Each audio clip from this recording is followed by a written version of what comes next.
Good afternoon and welcome to Waco Rotary. Today we're going to be hearing about two new efforts to expand financing options for local businesses. The McLennan Community Investment Fund and Kiva, a new program being operated out of Startup Waco.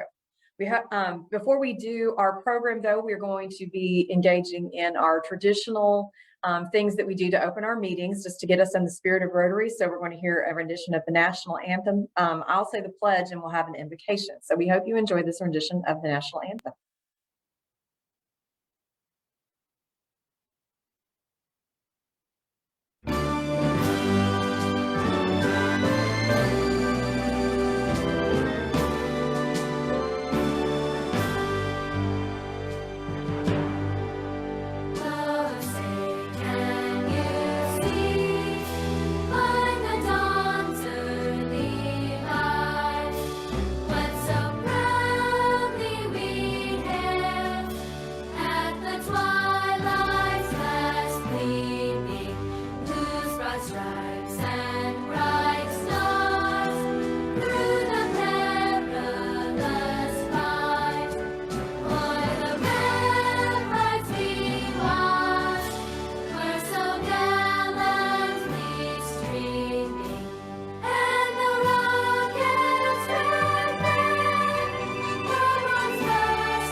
I pledge allegiance to the flag of the United States of America and to the republic for which it stands, one nation under God, indivisible, with liberty and justice for all.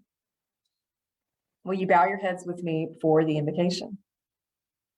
This afternoon, as Rotarians, let us be thankful for whatever health, laughter, food, and friendship that might come our way. But also let us be mindful of those who at this time or in the future may be without any of these heaven-sent gifts. Amen. As long as we are meeting virtually, we are providing videos of students from local high schools. So we do have a committee that is engaged in providing, in getting videos of students from local high schools for all of our meetings. And we are sharing information about Rotary with those students so they are exposed to civic clubs during their high school time. And this month we have guests from Mart High School. Hello, my name is Allison Bukacek and I'm a senior at Mart High School. My parents are Jeff and Monica Bukacek. I'm a member of the varsity volleyball, basketball, and golf teams, as well as the head athletic student trainer over the past 4 years.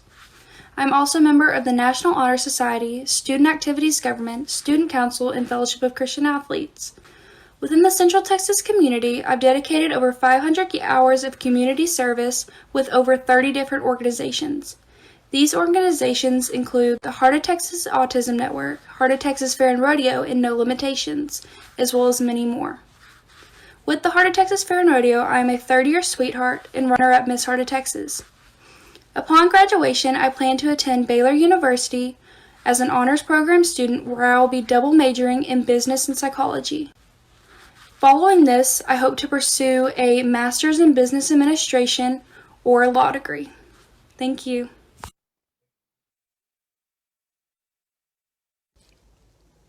Hi, my name is Kaylin Forrest. I'm a Mart High School senior, and I am so honored to be elected a representative of the Waco Rotary Club. So my parents' names are Jerry and Sherry Forrest, and I have a sister named Cameron Forrest. My current school activities this year include FCA leader, SAG, which is Student Activities Government, National Honor Society Vice President, and I'm also participating in UIL computer applications and editorial writing. So, as you all know, our community service activities this year have been extremely limited because of COVID, but I've been able to get in a few things. So, one of those has been the elementary school's after school program, and it's just a program where we basically babysit the kids until their parents get off work because we're not running the bus routes anymore to practice safe procedures because of COVID. And then also, I participated in the elementary school's pumpkin patch. It was just a fun little after school program where we helped give the kids fun games and just face painting and stuff like that just to help them have fun for Halloween. And then I've also participated in this year's Food for Families drive where we went to KWTX news station and helped package goods, unload goods, basically stuff like that. And then over the course of my 4 years of high school, I've accumulated around 208 hours of community service. So my future plans for college are quite ambitious, but I'm ready to face those challenges and I'm ready to see whatever comes my way. So I will be graduating high school with 24 hours of dual credit. So I'll have around my freshman year of college done. So after that, I plan on continuing my education at MCC, and then after that, my probably like 1.5 years of basics, just however many I need left. I will apply to either MCC's nursing program, Navarro's nursing program, or Temple College's nursing program, and then I will do the ADN nursing. Basically, it's an associate's degree of nursing, but you also get your BSN through a large four-year school, and I will be completing mine through Texas Tech. So my large degree will be through Texas Tech in nursing. And then after that, I plan on getting a few years of clinical experience just to get my feet wet and see what I'm in for. And then I plan to apply to nurse practitioner schools in Texas and physician assistant schools in Texas. Currently, my dream is to be a physician assistant, but I know how competitive that might be, and I don't know what my family life is going to be like at the time. And so I'm applying to nurse practitioner as well, just in case I need to adapt to kind of what my family life is at the time. So either way, both programs will be amazing for me, and just whichever one I end up getting into is probably the one that I will pursue and get my degree in that as well. So I will become a physician assistant or a nurse practitioner, and then just continue to live in Waco and work in Waco. Hopefully at Baylor Scott and White. Once again, thank you so much for selecting me to be a representative, and I hope y'all all have an amazing rest of your year. And a big thanks to Susie Pagel and her committee who's organized all of those videos. I think I'm so impressed by all these students who really know their path, like that young woman did, as she talked about hers, a lot more than I did at her age about what I was going to do.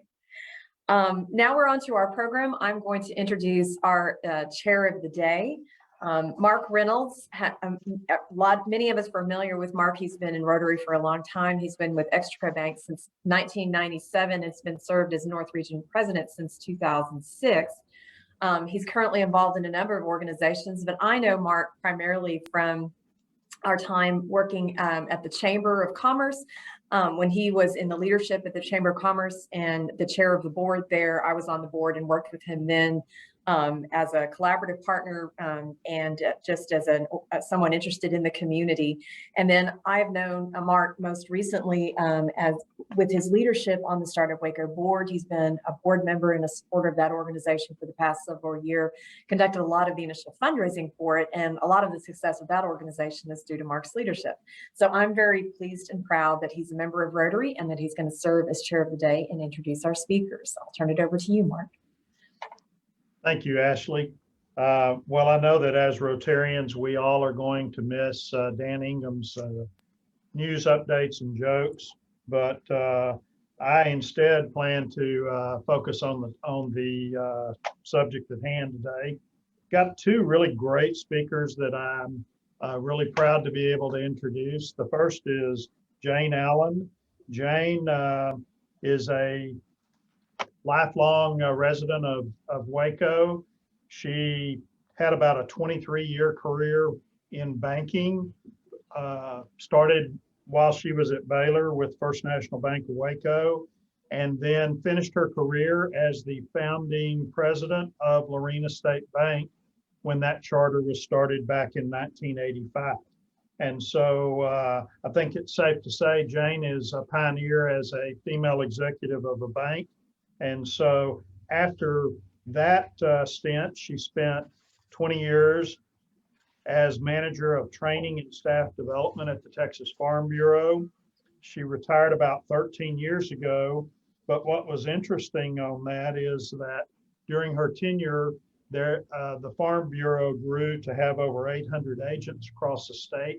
And so she and her team were really instrumental in onboarding a lot of those agents to the Farm Bureau. Other things that Jane has done, she told me that when her husband, Judge George Allen, retired from the 54th State District Bench, or Federal District Bench, that she was ready to retire also. And that's why she left the Farm Bureau. But since then, she has been involved in a lot of community activities. But even more interestingly, she also has operated step-on tours, which when people come to Waco and want to learn about the history of the city, she does a great job of being able to lead tours. And so Jane wanted me to be sure and mention that she is the interim executive director of the McLennan Community Investment Fund, which is a CDFI that started up to help with funding for startup businesses. And I'll let her explain a lot more about what a CDFI is. And then our second speaker of the day is John Passavant.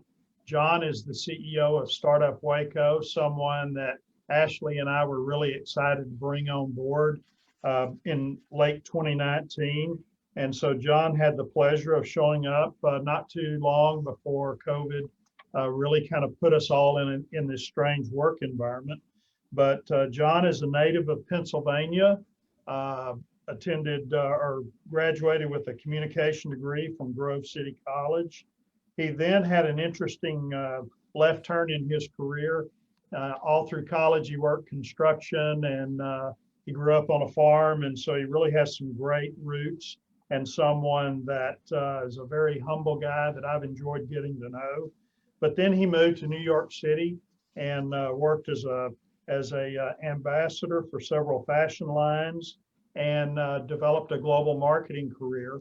During that period of time, he also gained a lot of very extensive entrepreneurial experience and had his own company with another gentleman, and you can see in his bio, started up a entrepreneurial business himself.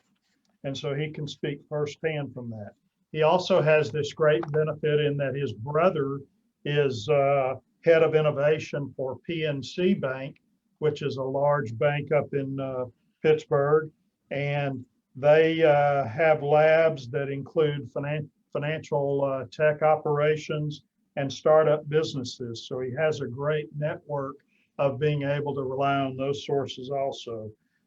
John is married to Jenny, and they have 3 kids, 4, 2, and 1. And so how John has time to do everything that he does is really beyond me. But John is a great guy that we really enjoy having in Waco.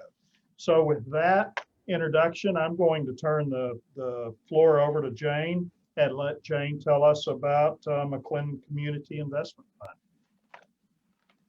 Thank you, Mark. What a pleasure it is to be here with you today. I didn't know I had done all that. I hadn't seen that resume in a long time. That's quite fun to recollect, being a retiree I haven't been back in a Rotary environment or any other community environment like this in quite some time. So I feel like a Brady Bunch as I look around the screen from top to bottom and across in a diagonal. But it is a pleasure to be with you because I do have some very interesting news to give you. Many of you may be or may not be familiar with what is a CDFI, a Community Development Financial Institution. Waco is the proud, we can't say owner because organizations actually earn the right to be a CDFI, but we do have two others in Waco and one in McGregor. Oftentimes, credit unions are CDFIs because of their nonprofit status, and it does require those who wish to be a CDFI to be a nonprofit organization. So that brings us to McLennan Community Investment Fund. And that's who I represent today and want to tell you a bit about. But let me give you a little history about what is a CDFI. It is an extension of the U.S. Treasury Department. The Treasury awards grants, applications, a variety of different resources to 3 or 4 different capacities. There are currently 357 CDFIs across the world. And in 2020, those organizations received $187 million in awards as grant, awards, technical assistance, or loan funds. There are only 137 loan funds like ours in the United States, and 28 loan funds were awarded technical assistance grants, which is what we were awarded in 2020. But that total for those 28 was $3.5 million. So it's a very nice way to get a nonprofit started that is a mission-driven nonprofit, the goals of which are to provide loans to the unbanked and underbanked. It was already determined that there were 25 census tracts in Waco that met the financial requirements, and that being less than 80% of the median income of the city of Waco citizens. So those 25 census tracts are our target market, our investment market. The small businesses in that investment market will be who we will be calling upon in just the weeks ahead. We are truly just very, very close to being ready to offer loans to our small businesses, be they micro businesses, 5 people or less, including the owner, or greater than, still a small business. We are a 501c3 that was chartered in 2020 for the purpose of becoming a certified CDFI. We're currently an emerging CDFI. 2021's goal is to become a certified CDFI. And we will offer tailored resources and innovative programs that invest federal and local dollars, along with private sector capital, in qualified businesses to create jobs and strengthen families and small businesses and grow their community's ability to sustain itself economically, a goal we all have for our community. We are not an SBA lender, and we are not a competitor of local banks or credit unions. We are a lender to micro and small businesses that need a little help, and perhaps even other CDFIs as they come on board, and for nonprofit organizations and community facilities. So I have 2 reasons to be with you today. We know that hard work pays off. Every face I'm looking at in front of me knows that hard work pays off. So in 2020, we applied and were granted a $125,000 technical assistance grant that allowed us to open an office at Startup Waco. You all know Startup Waco, January the 2nd of 2021, and to begin the work of standing up our organization, getting all our policy and lending guidelines and all those things in order. Our very sincere thanks go out to a number of you and organizations that you represent today. McLennan County, the City of Waco, Waco Foundation, Cooper Foundation, Waco Habitat for Humanity, American Bank, Central National Bank, Community Bank and Trust, First National Bank of Central Texas, and American Bank. Likewise, the cities of Belmead, Lacey Lakeview, and the chambers of commerce in these cities have all been extremely resourceful and helpful to us. Elected officials came forth and really provided us good support in our application process. Once again, we do not exist to compete with our friends in their banks and our credit unions and other traditional financial institutions across the city, but we would like to put a dent in some of the title loan business and the pawn shop business and other predatory lenders.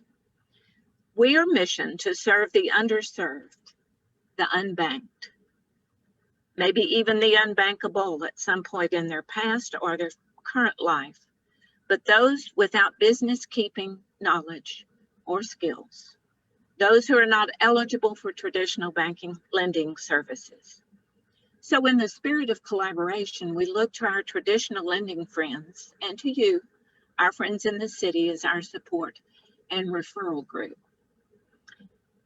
We've talked about our short history. Let me tell you who's involved in that.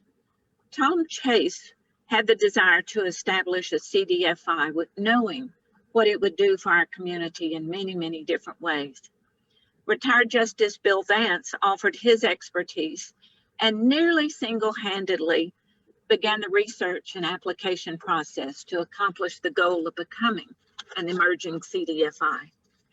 Throughout 2021, we established a viable nonprofit organization duly recognized as an emerging CDFI by the U.S. Treasury.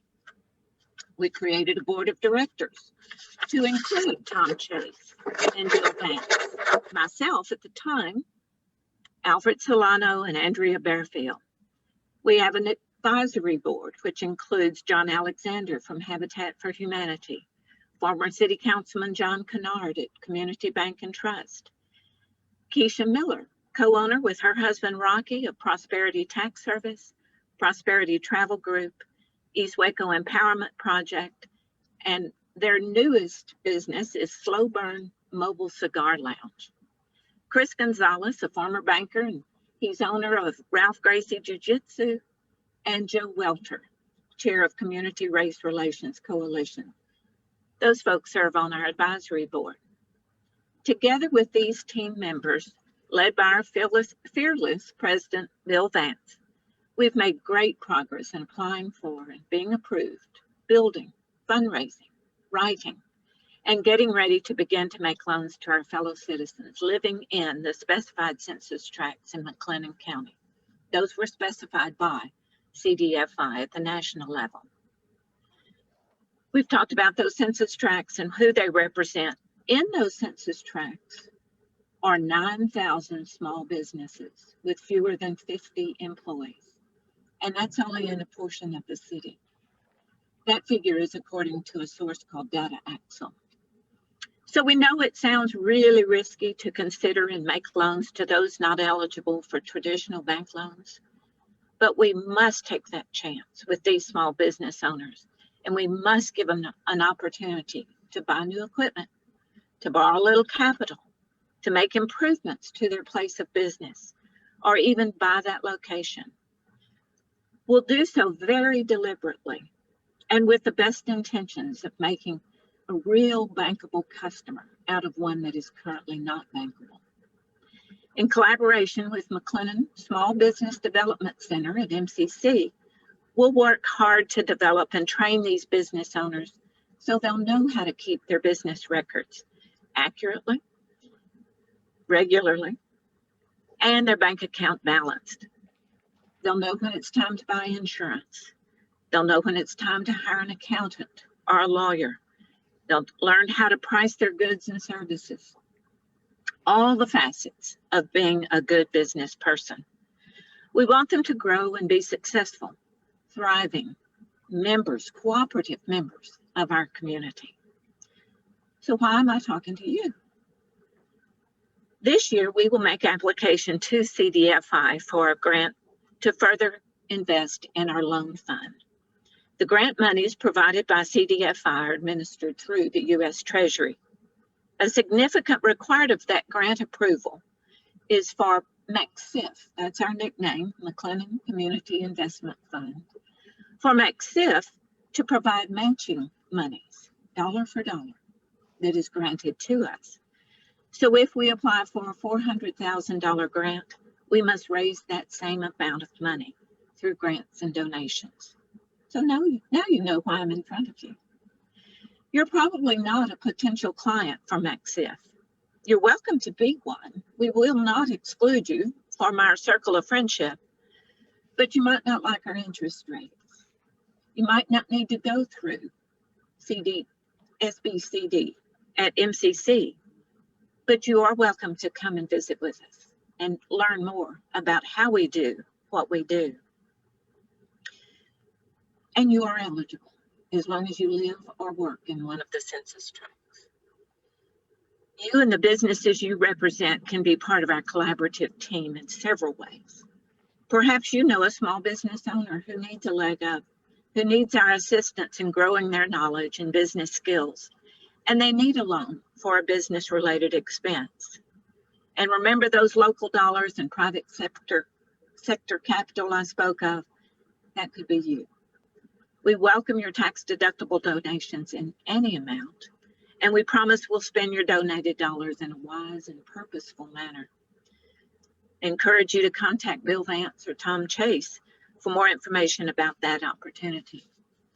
So we bring to Waco a new level of alternative lending, helping our friends and neighbors grow their small businesses through a service they don't have right now. They're not eligible for. It's our goal to create good, bankable customers and citizens, and one day we'll turn them over to your bank. It's a pleasure to be with you today. And now it's John Pasavant's turn. Hi, John. Hi, Jane. Thank you very much for that. It's been a pleasure for me personally to get to know Jane and to be able to align what we're doing to address the issue of access to capital for our business owners here. So it's wonderful to be here also with all of you. Thank you for the invitation, and I look forward to explaining to you another way in which we're, as a community and as a group of community organizations, coming together to solve this really critical issue. I'll keep my comments brief so we have an opportunity if there are any questions in the end, but I want to give you the details and the specs on the program that we've launched recently called Kiva, and tell you a little bit about the progress that we've had to date and what we anticipate coming in for the rest of this year and beyond. So once again, my name is John Passavant. I'm the CEO of Startup Waco, which many of you are familiar with. I've been here just about a year and a half, as Mark had mentioned. And when I first came in and began to assess the needs of small businesses in Waco and in the entire Waco MSA, our entire service area, two things very quickly came to the forefront of what the core needs identified by small businesses. And one was sales support. How do I market and tell the story of my company better? And second was access to capital. And so we began to disaggregate our data along racial lines, along industry lines and vertical lines to understand where precisely are the biggest gaps in capital access for businesses in Waco. And the data went along with what you would expect, what we see nationally. There are certainly race implications to access to capital, but there's other implications as well. There are operations, how long they've been in business. There's been even certain types of businesses that have a harder time getting capital than others. And so as we began to say, how can we as a community come together to solve some of this, for all the reasons that Jane just mentioned, provide much needed capital for any business owner who needs it and who warrants it. How can we do that? And what are the tools available to us? And so several months ago, I would say late summer, early fall last year, we were approached by the National League of Cities, which is an organization that works with cities around the country on issues such as this. And they had partnered with this group, Kiva. Kiva is itself a nonprofit organization that's based in Silicon Valley. They've been around since 2005. And they were created as a platform to facilitate crowd lending to otherwise unbankable or unbanked entrepreneurs globally. They started by lending mostly in third world countries. And just in the last 18 months, they've begun to set that up for businesses in America. And they've done that through what they call hub cities, hub organizations. And so they partner with organizations such as Startup Waco to both get access to the businesses, but also provide a well-rounded, fully rounded support system for these businesses, because the dollar amounts that they lend in America are obviously much higher than they are in other third world countries. And so they realize that it's not just about capital, but also, as Jane was mentioning, it's about the support that goes along with it. And how can you help move a business on multiple areas from where they are to where they want to be and where they need to be. And so Kiva, as I said, is a crowd lending platform. What that means is, similar to what you may have seen in something like Kickstarter, where somebody builds a profile, they post it online, and then people can invest. Literally, some of these are equity transactions that happen with businesses, and sometimes they're just pay for service. This is a sort of phenomenon that has arrived and is actually quite growing in its popularity among all different sectors of our economy, of people wanting to be a part of, in a crowd-sourced way, part of different funding rounds for companies, whether through private equity or through, in this case, debt. And so what Kiva has done is leverage that, and basically a company will go on, create a profile, and then they will go live on the Kiva platform. And then that opens them up to any of the now 2 million plus donors that are active on the Kiva platform. Now, there's a few reasons why that's significant, and that is, at Startup Waco, we knew, we were aware of the McLennan Community Investment Fund that was starting up. We were aware of some of the other activities that were happening on the city level to help solve for this problem and provide access to capital for organizations. And so we tried to pick a lane that we didn't see anyone else addressing, that could essentially not be just a disparate way that there's all these different things happening in a confusing sense, but almost like creating a ladder, creating a very cohesive, clear way that a company, no matter where they are, an entrepreneur, no matter what their background or experience is, could find a place to plug in and to fit in and something that's right for them. And so Kiva, the way I view that linear sort of path, is that Kiva, for many of these business owners, will be the first step, the first rung on that capital ladder that they'll need, because they can come in, and Kiva is not looking at their underwriting process, doesn't involve things like a traditional credit score. A Kiva loan is a 0% interest loan for a business owner, 0 fees. So they can really access this money at no charge to them. And what Kiva does is their underwriting process deals with things like community capital. How well known is this business owner in their community? How connected are they to their community? How many people locally support them?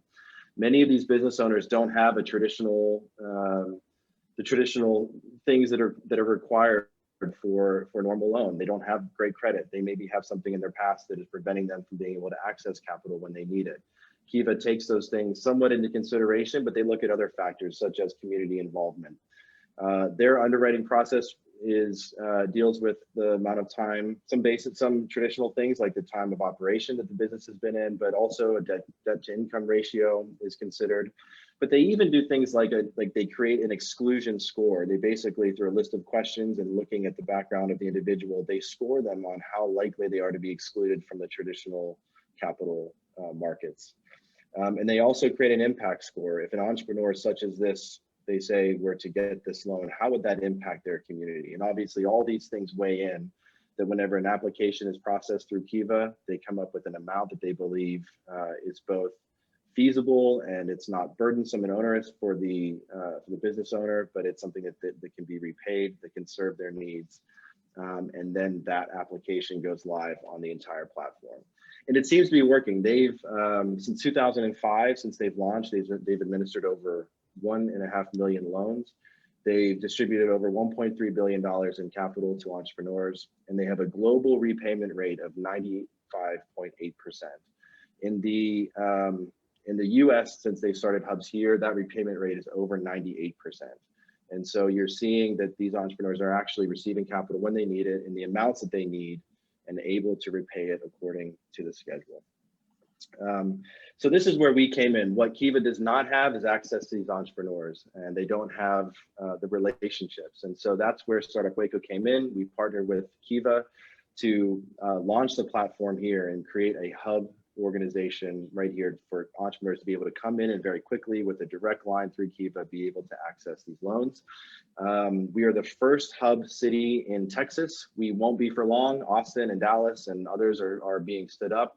But we are the first one because we were able to move quickly. And why that's important is that opens us up to a lot of additional funding from outside of Waco itself to people that want to fund businesses in Texas. We noticed that recently, because of the storms that we had, a lot of people were looking to fund businesses in Texas. And so everyone who launched recently, were just funded very rapidly. And so we're excited about what this means. This is a first step for businesses if they're considering a loan. Again, we would love to speak with them to see if they could be a good fit. So how the traction that we've had to date, we launched this at the very last week of January. And we've funded 4 loans. We've dispersed $28,000 in capital in those 4 loans, and we have 6 more loans for an additional $53,000 in the pipeline this month. So we hope that by the end of March, we'll have our first 10 loans funded for a little over $100,000, about $112,000 in capital. And that represents another interesting stat is that represents over 600 different lenders that have contributed to these businesses. And so we're getting both a wide reach nationally, but also locally of people supporting businesses. And again, this is not an investment. This is not a donation. These are loans that the community members are making to these businesses that get repaid. And you can choose then to re-loan, or you can choose to take your money back out whenever you get it back. So these are not, unless you donate to an organization and you let go of that money and put in, this is not a tax deductible donation. This is a loan. Anyone can lend a minimum of $25, and you can lend to a business. So a few other ways that you can be involved. First of all, you can refer businesses that are looking for capital to Startup Waco. The process is that they come in, we meet with them, we assess their needs. We have a dedicated staff person who walks them through the entire process. They work with them, build the profile, submit the application to Kiva. Kiva feeds back with an approval or steps to follow to get to the approval with a certain amount that they're approved for. That amount will be between $1,000 and $15,000, and then the campaign goes live on the platform. Once that campaign goes live, another great stat for Waco is that the loans are getting funded in less than 48 hours, whether they've been for $2,500 or we've had one for $15,000. So we are really moving things quickly, which is what entrepreneurs need, and so we've been thrilled. So 3 things that you can do to participate. 1, refer businesses to us. They can just call or email Startup Waco, and they can come here and we can get them started in the process. We're looking for lenders. So for as little as $25, you can participate personally. And we're also going to organizations and churches and other groups that like this that can come in and say, hey, if at a larger scale, would you like to partner with us? The city of Waco was the first partner where they committed $50,000 to a loan matching that we're putting together, that we're directly loaning out to these businesses and sending a detailed dashboard of results of where that money is going. So anyway, a lot of exciting things here. I think the overall story is that there is some great new alternatives that did not exist even just a number of months ago for entrepreneurs in Waco. And thank you so much for allowing me to be here to share a little bit about Kiva. And feel free to come into Startup Waco anytime that you'd like. I'd love to meet you in person. Ashley, thank you very much. Thank you both. We do have one question, and that's what the maximum amount of a Kiva loan is. Is there a maximum? Maximum currently is $15,000. Okay. Well, I wanted to make a comment, and then I have a question of both of you before, and we'll see if there's other questions that populate the chat room. If you have a question for this group, for these 2 speakers, please go ahead and post it now. When I have been on those visits to other cities that's Chamber of Commerce organizes, where we visit other communities and kind of see what their business climate like and what their community is like. And so we're very heartened having a robust set of access to capital from multiple sources. So not just a robust banking community, but also things like this is something we saw in cities that really had grown and blossomed because they had put together an entrepreneurial ecosystem, which is what Startup Waco is about. And then they put together these things that are really pre-banking stage things for people that have businesses that are not ready for that bank. So I think it's wonderful that we are seeing both of these come about recently for Waco, because what it means is a lot of expansion in the future. Then we also had a question about for the McLennan Community Investment Fund. I think that would be helpful for both of you to talk about. Do they go to one or the other, or is there a first stage, second stage, or is it just kind of you come talk to everyone and see what the best fit is? And then if there's, Jane, if there's limits or maximum amounts for your loans as well. I'll begin there. With regard to limits, we actually have no limits other than our lending capacity, which will change over time. It will grow and develop. So we are answering the call of the borrower and setting our limit according to what the financial capacity of that borrower is, rather than pinning ourselves to a lesser or a greater limit. The same is true of interest rates. The interest rate will vary based upon the ability and the historical information and the capacity of the borrower. We seek our borrowers through different sources. We've not begun a full-fledged campaign to look for them other than word of mouth, which we think will be the best resource we possibly have. John, I'm sure you have a response. I would say in terms of choosing what path is potentially best for an entrepreneur, the great thing is that, currently Jane and I are both working under the same roof. So if you come in here, there are things that she can offer that Kiva can't. And so once we get an assessment of what a business needs, I'm hopefully going to be able to funnel people that are appropriate to her, and likewise her to Kiva. The goal here is, no one's making money off of this. The goal here is to see that these businesses get the capital that they need so that they can move up, so maybe they can't afford interest. Maybe they need truly a zero interest loan. That's what Kiva can do. But we want them to be in a place where they're growing and they can afford an interest rate closer to market. And that's where Jane can come in and maybe needs more capital. And then eventually into traditional lending is the ultimate goal, as Jane mentioned. So, but I think you come into Startup Waco or call and you can get set up to the right area. Great. One last question. What are the terms and lengths of the loans and payback periods for it? But how is that different from a traditional bank loan, or is it very similar? And John, go ahead, Jane. In our perspective, it'll be quite similar, but it will be built around the borrower's ability to pay. Hopefully that the collateral doesn't fall apart before the loan's paid for. We all know how that normally works. We will require collateral on our loans. So length and term it'll be very fluid. It's not written down anywhere. We do have some requirements with regard to how old the collateral is, what the value of the collateral is. We will have to determine valuation and such. So I'm sorry, I can't give you very specifics about what those are, because fortunately we can be fluid in that and not have to have a written set of guidelines that limit us. Okay. And John? And yeah, for Kiva, the repayment period is between 12 and 36 months, depending on the amount of the loan and the borrower's ability to pay, usually based on their debt to income ratio. There's no penalties of any kind. So the hope is that you're able to almost use it slightly like a revolver, to use it to launch something, to build something. You can pay it off more quickly, borrow more if you need to, eventually get to the point where you need more capital, and I can walk them over and introduce them to Jane. Great.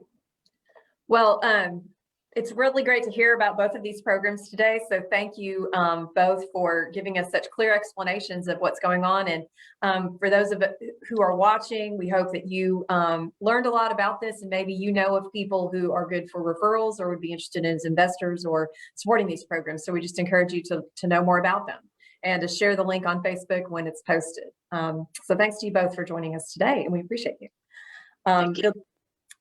The next slide that we have, I just wanted to let everyone know that we know that there has been plans for reopening Texas, and that many of our Rotarians have actually received vaccines, although we don't know about the status of that. And so the officers are going to meet today, and please know that the board and officers have been thinking about this. We do have physicians on the board that have been giving us some advice. And for those of you who heard the great program we had with the president of the McLennan County Medical Society, we have some good resources. So we're going to get some good advice about what makes sense for us for having live meetings. And we'll try to give you the best information we can by the next meeting on March 22nd. So please plan to join us for that. And we'll tell you what we know about having live meetings for Waco Rotary, because I know many of you are very anxious to get back and see faces again and have some of the traditional Rotary networking. And so with that, we always close our meeting with the 4-way test of the things that we think, say, and do. And so normally we would say these things together, but I'll just say them aloud and you can follow along. Is it the truth? Is it fair to all concerned? Will it build goodwill and better friendships? Will it be beneficial to all concerned? Thanks so much for all of our speakers today again, and Rotary is adjourned.